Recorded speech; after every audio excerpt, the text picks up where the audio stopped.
Welcome back to the Lunch Show here on Law and Crime. I'm Angenette Levy, coming to you live from Moscow, Idaho, where the investigation into the murder of 4 University of Idaho students seems to be heating up with a little bit of information about a vehicle that police are looking for, and they want to speak to the people who were in that vehicle that was in the area of the homicides on the morning they occurred. Of course, those 4 victims, Kaylee Gonsalves, Maddie Mogan, Ethan Chapin, and Xana Kernodle, 4 young people, their lives snuffed out within minutes. And it's just a horrific, horrific crime that has rocked this small community.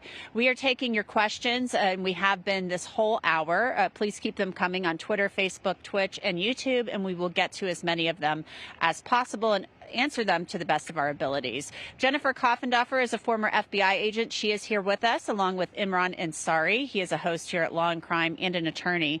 I want to start this question with you, Jennifer, or toss this one to you. It comes from Miss Anonymous from YouTube, and she asks, have any leads investigated come from TikTok? What are your thoughts on that possibility? Oh, I think definitely so. I can tell you my DM box is overloaded with information that's been conducted by different sleuths.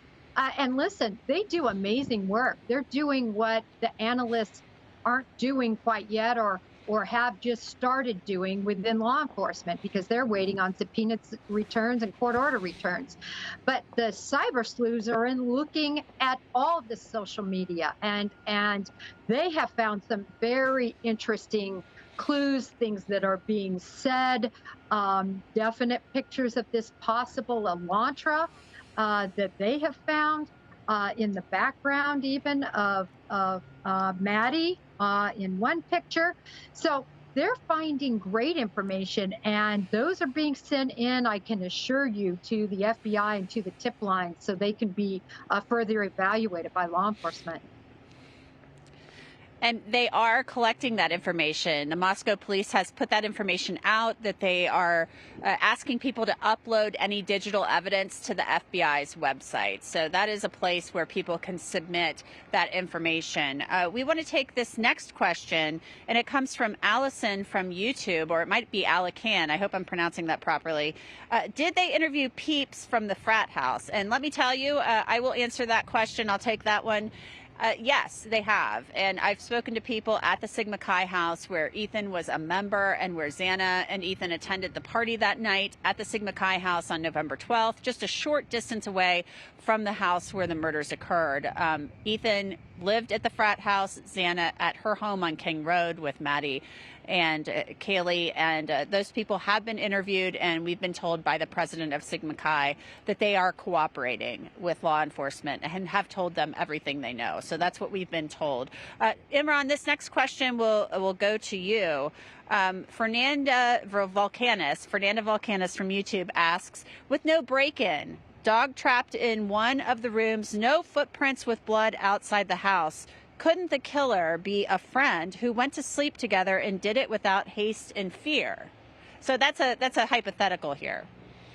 Yeah, Angenette, no, listen, I think the fact that there was no forced entry and there's no sort of evidence, residual evidence of showing an entrance or exit that may be linked to the killings raises some questions. I think law enforcement most likely started with their investigations, let's say, in the 4 corners of that house and who was in that house at the time, and when they responded to the scene, the roommates, etc.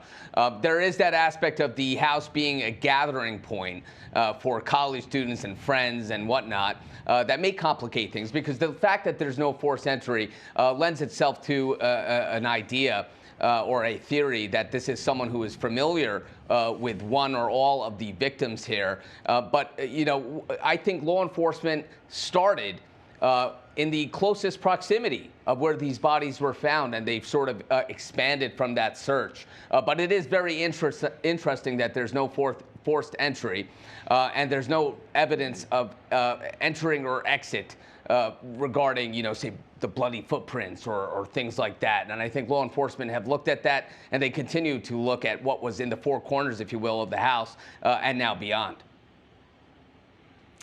Interesting you bring that up about the entry point because they're not commenting. I asked specifically Imran and Jennifer, how do you think this person got in the home? And they won't say. Everybody's been speculating about that sliding glass door at the back of the home that leads to the second floor. That seems likely, but we just don't know. It's one of those questions we'd all love to have answered. Jennifer, this next question is for you. It comes from Handsome Hensley on YouTube.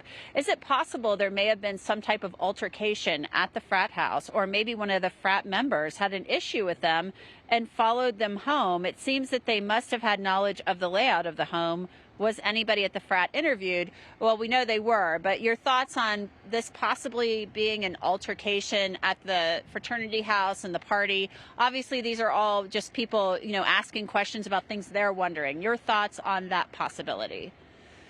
Well, there's a huge hiatus of time between the time they were at the party and the time they returned home, seemingly, at least from the timeline that we have made available to us through law enforcement. So as far as we know, those gaps have not been filled yet. Was there an altercation? We don't know because we're not privy to those interviews. I can tell you I've personally seen, though, different videos that have been sent to me at various times, certainly interesting verbiage between people at the Sigma Chi house and Maddie and others. So, they're going to be looking at all of this. Did anybody have an issue?